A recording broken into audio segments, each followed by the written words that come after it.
Voici comment multiplier une fraction par un nombre entier et la réduire par la suite. Je te fais 2 exemples. Voici le premier. Alors, on a 4 entiers multipliés par 3 cinquièmes. Ce que je vais faire, c'est que je vais commencer par multiplier mes entiers par le numérateur. Alors, 4 fois 3, ce qui va me donner 12. Mon dénominateur ne change pas, donc 4 entiers fois 3 cinquièmes, je fais 4 fois 3, ça me donne 12. Étant donné que j'ai multiplié les entiers par le numérateur, ça va me donner 12 qui va être à la position du numérateur. Et étant donné que c'est des cinquièmes, ça ne change pas, donc ma réponse, 12 cinquièmes. Maintenant que tu as trouvé le résultat de ta multiplication, tu dois réduire la fraction. Rappelle-toi de quelle façon procéder. La fraction nous rappelle la division. Donc, ce que je vais faire pour réduire ma fraction, c'est que je vais diviser mon numérateur par mon dénominateur. Donc, ici, je vais devoir faire 12 divisé par 5 pour trouver ma réponse. J'ai déjà fait ma division, alors j'ai fait 12 divisé par 5. J'ai commencé par me demander combien de fois 5 pouvait entrer dans 12. Ça m'a donné 2. 2 fois 5, ça donne 10. Alors, je suis venue écrire mon 10 en dessous du 12. J'ai fait ma soustraction. 12 moins 10, ça me donne 2. Donc, j'ai 2 entiers. Et tu vois que mon reste 2, ça devient mon numérateur. Et mon 5, c'est mon dénominateur. Je te mets ça un petit peu plus clair ici. Donc, tu vois, le 2 de mon reste devient mon numérateur. Et le 5, étant donné que je divisais par 5, c'est mon dénominateur.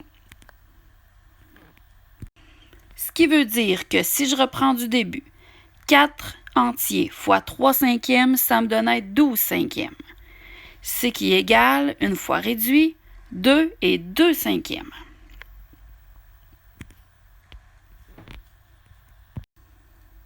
Je t'avais dit que je te ferais 2 exemples. Voici le deuxième. Je dois multiplier 12 entiers fois 5 huitièmes.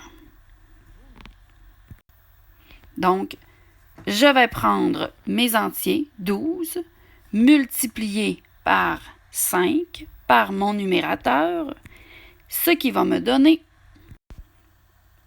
je multiplie mes entiers, 12 entiers fois 5 huitièmes. 12 fois 5, ça me donne 60. C'est des huitièmes. Alors, ma réponse, 60 huitièmes.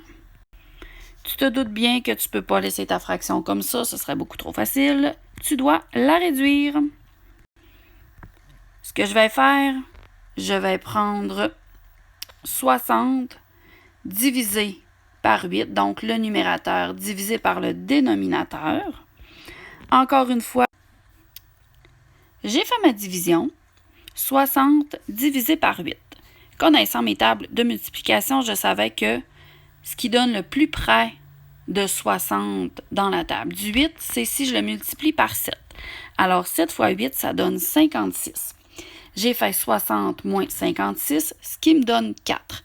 Donc, 7, c'est mes entiers. Et 4, ça devient mon numérateur. Et 8, c'est mon dénominateur, parce que ma fraction au départ était sur 8. Je te l'ai mis en couleur comme tout à l'heure pour que ce soit peut-être un petit peu plus clair. Alors, quand je divise, si j'ai 60 divisé par 8, ça me donne 7. Je peux entrer 7 fois le nombre 8 dans 60. Donc, ça, c'est mes entiers. Mon reste, ça devient mon numérateur. Et ce par quoi j'ai divisé, donc ici, c'est 8, c'est mon dénominateur.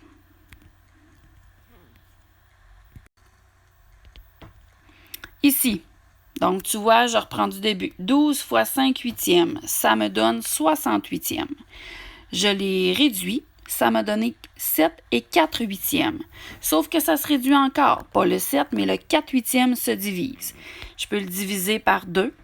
Donc, si je divise par 2, je divise le numérateur et le dénominateur, ce qui me donne au final 7 entiers et une demi.